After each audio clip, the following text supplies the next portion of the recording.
પ્રભુમાં વાલા ભાઈઓ તથા બહેનો, આજે સામાન્ય કાળનો 14મો રવિવાર અને આ વાંચનો બધી જ બાબતોમાં, બધી પરિસ્થિતિમાં નમ્ર મને પ્રભુની ઈચ્છાને આધીન થઈએ, નમ્રતાથી બધું સ્વીકારીએ, એ સંદેશ આપણને સૌને આપવામાં આવે છે.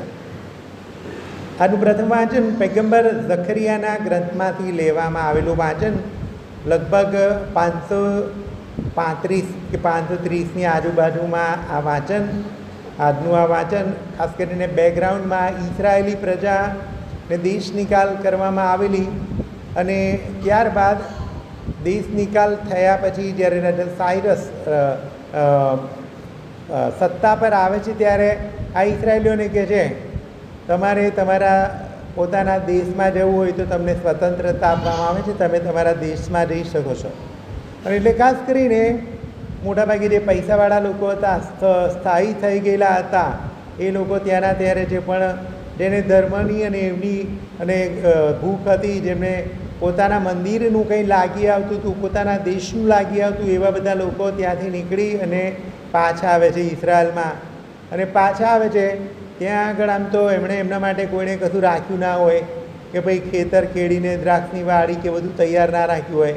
અહીંયા પણ નવેસરથી જીવન શરૂ થાય છે. અને જે નવેસરથી શરૂઆત થાય છે એમાં જોવે છે કે એમને એવું હતું કે આપણા દેશમાં, આપણા પ્રદેશમાં પ્રભુની પવિત્ર હાજરીના લીધે બધું જ આપણને મળી જશે, બધું જ વ્યવસ્થિત, બધું ફાસ્ટ થઈ જશે અને આપણે આનંદથી જીવીશું. પણ એ નિરાશા, એમને નિરાશા મળે છે પરિસ્થિતિમાં. અને એટલે એ વખતે પૈગંબર ઝકરિયા દ્વારા એમને નમ્ર બનીને પ્રભુની ઈચ્છા પાર પાડવા માટે સંદેશ આપવામાં આવે છે. અને એટલે પૈગંબર ઝકરિયા એ લોકોને કહે છે, ઓ સિયોન નગરી આનંદોત્સવ કર, ઓ યરૂશલેમ નગરી હર્ષનાદ કર. કેમ? તો કહે છે તારો રાજા તારી પાસે આવે છે. એમને કહે છે તમારો રાજા આવશે, પણ એ નમ્ર થઈને આવશે, વિજયવંત થઈને, નમ્ર થઈને ગધેડા પર સવારી કરીને આવશે, પોલકા અને ગધેડાના બચ્ચાને વાહન બનાવીને આવશે. અને ત્યાં આજે આગળ વાત કરે છે કે એનું રાજ્ય સાગર સુધી અને ફ્રાત નદીથી ધરતીના છેડા સુધી વિસ્તરશે.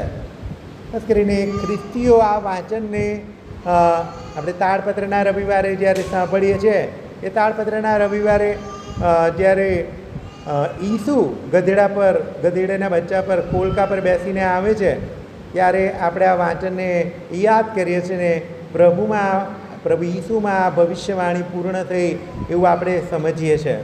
પણ સંદેશો બહુ સ્પષ્ટ છે કે નમ્ર બનવાનો, નમ્ર થઈને પ્રભુની ઈચ્છાને આધીન થવાનો, નમ્ર થઈને જે કાંઈ પરિસ્થિતિમાં પ્રભુ આપણને રાખે છે એ સ્વીકારીએ તો ચોક્કસ પ્રભુના આશીર્વાદ અને કૃપા આપણને સૌને મળશે.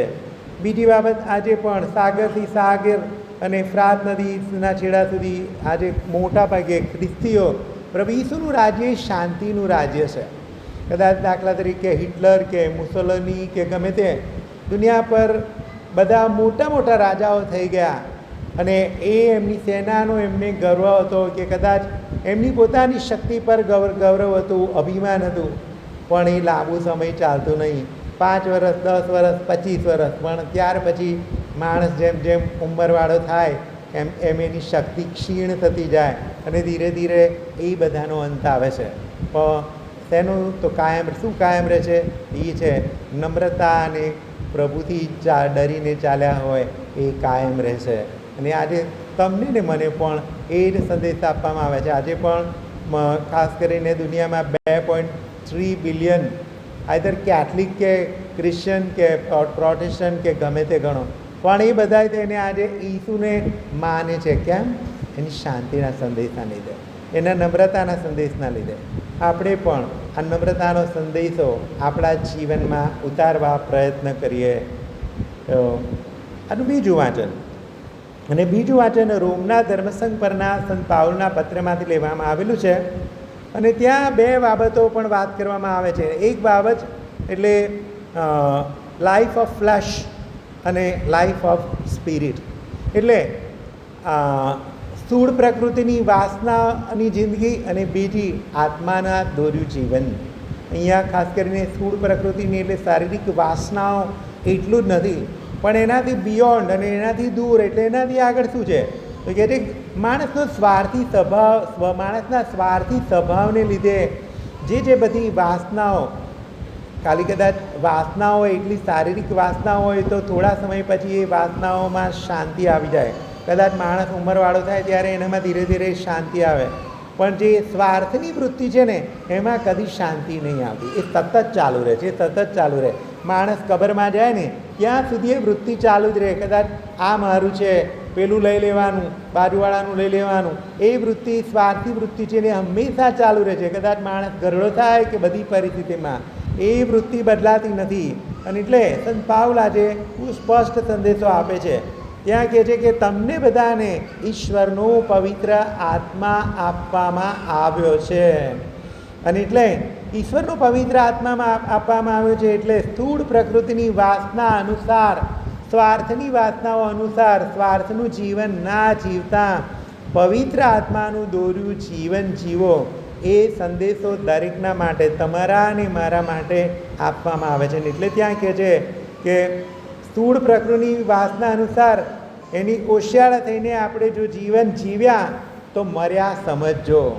કદાચ માણસ ગમે તેવી વાસનાઓના સકંજામાં આવી જાય, કદાચ ગમે એટલી સ્વાર્થની વૃત્તિમાં હોય, ગમે એટલું ભેગું કરે, પણ કદાચ છેલ્લે બાઇબલનો એ સંદેશો, બાઇબલનું એ દ્રષ્ટાંત આપણને પણ ઘણું કહી જાય કે બધું ભેગું કર્યું પણ આજે જ રાત્રે જો તારે તારો જીવ આપવો પડશે તો પછી એ બધી સંપત્તિ શું કામની. આજે તમારા અને મારા માટે, દરેકના માટે સ્વાર્થની વૃત્તિ અનુસાર ના જીવતા પવિત્ર આત્માનું દોર્યું જીવન જીવી શકીએ એ માટે પણ ખાસ પ્રભુ પાસે કૃપા અને આશીર્વાદ આ ખ્રિસ્તી યજ્ઞમાં માગીએ. આજનો શુભ સંદેશ, અને આજના શુભ સંદેશમાં એ કહે છે તો થાકેલા ને બહારથી કચડાયેલા. ઇઝરાયલ ઘણા બધા ગયા હોય, કદાચ પ્લેનમાં અહીંયાથી આમ તો જરૂર હોય 7 દિવસ રહેવાનું તો 7 ડ્રેસની, અમુક વખતે 17 ડ્રેસ લઈને જાય. સવાર સાંજ કદાચ ફોટો પાડવાનો કે બીજું ત્રીજું, કદાચ સેલ્ફી લેવામાં અલગ અલગ જોઈએ, વજન વધી જાય. પછી આગળ ત્યાં જાય, ફરી આવ્યું આ તો બૃજ સરોવરનું પાણી, આ ગાલિલ સરોવરનું પાણી, ચલો 2-3 બોટલો ભરી લો. હા, 2-3 બોટલો ફરી ભરાય. પછી અહીંથી આગળ અહીંયા ઈસુ ચાલેલા છે તો આપણે આ જમીન લઈ લે, પછી એ થોડી લે. ધીરે ધીરે વજન વધે. પછી ઇઝરાયલ ક્રોસ કરીને ઇજિપ્ત જવાનું થાય એટલે ફરી પ્રશ્ન ઊભો થાય. અહીંથી ત્યાં 1/2 કિલોમીટર ચાલવાનું, ધક્કા મારીને, ઓ યાર ભારે પડે છે. જેટલું વજન ભારે એટલી તકલીફ વધારે, જેટલું વધારે લઈએ પણ એટલી તકલીફ થાય. તો પ્રભુ કહેતા નહીં કે આ બધું લેવાની જરૂર, આટલી બધું કંઈ લેવાની જરૂર નહીં. એટલે જ કહે છે અમુક વખતે કદાચ માણસે વધારાનું ભેગું કરીને કદાચ વજન વધારે કર્યું હોય. કેમ? દાખલા તરીકે શારીરિક રીતે પણ અન્ય વાત, એટલા બધાની જરૂર નહીં. કદાચ 3 ડ્રેસ લઈ ગયા હોત તો ચાલે, કદાચ પેલી માટી ના લે, ત્યાં પાણી ના લે તોય ચાલે. કેમ? પ્રભુનો પવિત્ર આત્મા આપવામાં આવ્યો. ત્યાં પછી એ માટીને શું બાચકા ભરવાના, અમને ખબર નહીં. પણ તેમ છતાંય માણસનો સ્વભાવ એ સ્વાર્થ છે, ત્યાં ગયેલો એટલે મારે ત્યાંથી બધું લેવું પડે. અને કદાચ એ જ આજે પ્રભુ આપણને સંદેશ આપે છે. માનસિક રીતે, કદાચ માનસિક રીતે બર્ડન, માનસિક રીતે કયું બર્ડન? તો માનસિક રીતે પણ ઘણા બધા બર્ડન છે. 70 વર્ષ જીવ્યા, દર વર્ષે 5-10 લોકોની જોડે ઝઘડો થાય. આ હોય નકામો છે, એની જોડે નહીં બોલવાનું, પેલી તો આવી છે એની જોડે આવું રાખવાનું. બસ આ બધા માનસિક બર્ડન, એને જોઈને લોહી ઉકળે, બર્ડન, એસિડિટી વધી જાય, હાર્ટબીટ વધી જાય. આ બધા બર્ડન છે. પ્રભુ આજે કહેશે તમે બધા મારી પાસે આવો. અને એટલે ત્યાં આગળ શરૂઆતમાં શું વાત કરે છે કે એ વખતે ઈસુ બોલી ઉઠ્યા, એ પિતા સમસ્ત સૃષ્ટિના માલિક, આ બધી વાતો તે ડાયા અને ચતુર માણસોથી ગુપ્ત રાખી બાળકો આગળ પ્રગટ કરી. આમ જોવા જઈએ ને બાઇબલમાં જ્ઞાનને, ડાપણને, ચતુરાઈને બહુ પ્રશંસા કરવામાં આવે છે, વખાણ કરવામાં આવે છે. એટલે જે ડાયા લોકો છે, જે ચતુર લોકો છે, એમને અત્યારે નીચા પાડવામાં નહીં આવતા, પણ એમને કે જે આખા બાઇબલમાં એમને ઈશ્વરના જ્ઞાન સાથે ઈશ્વરના આત્મા સાથે સરખામણી કરવામાં આવે છે. પણ કદાચ અમુક વખતે વધારે પડતા ડાયા હોય ને તો થોડીક બુદ્ધિ વધારે ડાયા થઈ જાય ને આવા લોકોની વાત કરે. અમુક લોકો દાખલા તરીકે એમ કે સામાન્ય રીતે ઓકે ફાધર પાસે પ્રાયજિત કરવાનું તો કહે છે હા ફાધર પાસે પ્રાયજિત કરવાનું, ફાધર બી માણસ છે, એ બી આપણા જેવા પાપો કરે છે, એની પાસે શું પ્રાયજિત કરવાની જરૂર? આ એક સામાન્ય વિચાર, બુદ્ધિશાળીઓનો વિચાર છે. આ બુદ્ધિશાળીઓનો વિચાર છે. અભણ લોકોને નોર્મલી કહેવાય કે ફાધર જોડે પ્રાયજિત કરતો તો એ સ્વીકારી લે તો સારું, કશું વાંધો નહીં, ચલો સ્વીકારી લે. દાખલા તરીકે એ જ વાત બાઇબલમાં પણ આવે છે. પેલા રાજા પેલા માણસને પેલા સેનાપતિ નામાનને કોડ થઈ ગયો અને પેલી બેન ઘરની કામવાળી બેન કહે છે અરે અમારા રાજા ત્યાં આગળ ઘણા બધા પેગમ્બરો છે અને ત્યાં આગળ કહે છે સારું ચલો, તો ત્યાં જાય છે અને પેલા રાજા પાસે લે છે. રાજા એને એલિસા પાસે મોકલે છે અને ત્યાં આગળ કે એલિસા એને કહે છે કે અંદરથી બહાર બી નથી નીકળતો એલિશા. અને એ રાજા પેલા નામાનને શું કહે છે, તમે જે એને કહી દો યર્દન નદીમાં 7 વાર ડૂબકી મારે અને એની ચામડી સરસ થઈ જશે. પેલા નામાનને શું લાગે છે, અરે આ યર્દન જેવી ગંદી નદીમાં અમારે ત્યાં નાહવાની વાત કરે છે, એના કરતાં તો અમારા દેશની નદીઓ વધારે ચોખ્ખી ને સરસ છે, એમાં ના નવું. ત્યાં માણસની બુદ્ધિ એટલે દોડા પણ કરે ને, આવા દોડા પણ કરે. તો પછી પેલી બેન કે અરે કશુંક વધારે કહું તો કર જ ને, આટલું નાનું જ છે ને ભાઈ, તને ડૂબકી મારવાની કંઈ માર નહીં. અને ડૂબકી મારે છે અને ત્યાં શું થયું, એની ચામડી કે છે બાળકના જેવી થઈ ગઈ. અને એટલે એ જ આજે વાત કરે છે. અમુક વખતે વધારે પડતી બુદ્ધિનો ઉપયોગ નહીં કરવાનો, અમુક વખતે શ્રદ્ધા અને નમ્રતાથી સ્વીકારવાની બાબત. અને એ કહે છે કે માણસની આગળ ચતુર અને ડાયા માણસોથી ગુપ્ત રાખી પણ કહે છે બાળકો આગળ પ્રગટ કરી. કદાચ બાળકોને અમુક વાર શીખવાડો કે આ ખ્રિસ્ત પ્રસાદમાં પ્રભુ ઈસુ છે એટલે તરત નમન કરે, પ્રભુ ઈસુ છે. આપણને લાગે કે આ એક રોટલી જ છે, કદાચ અમુક વખતે પોસિબલ છે, અને ત્યારે હું મારી બુદ્ધિનો ક્યાં ઉપયોગ કરું છું, આ વિચારવા જેવી બાબત છે. અને એટલે ત્યાં એ વાત કરે છે. ત્યાં પછી આગળ વાત કરે છે કે હું થાકેલા હો ને બહારથી કચડાયેલા હો, તમે બધા મારી પાસે આવો, હું તમને આરામ આપીશ. આજે મારી ધૂસરી ઉઠાવો. ધૂસરી એટલે કદાચ ગામડાના લોકોને ખબર હોય કે બે બળદગાડામાં 2 બળદની વચ્ચે જે જોડતું લાકડું છે એને ધૂસરી કહે છે. એ ધૂસરી એક બાજુ એક બળદ અને બીજો બળદ, બંને બળદો સરખા ચાલે ને એટલા માટે, એક આમ ના જાય ને એક આમ ના જાય, બંનેને કંટ્રોલ રાખવા માટે.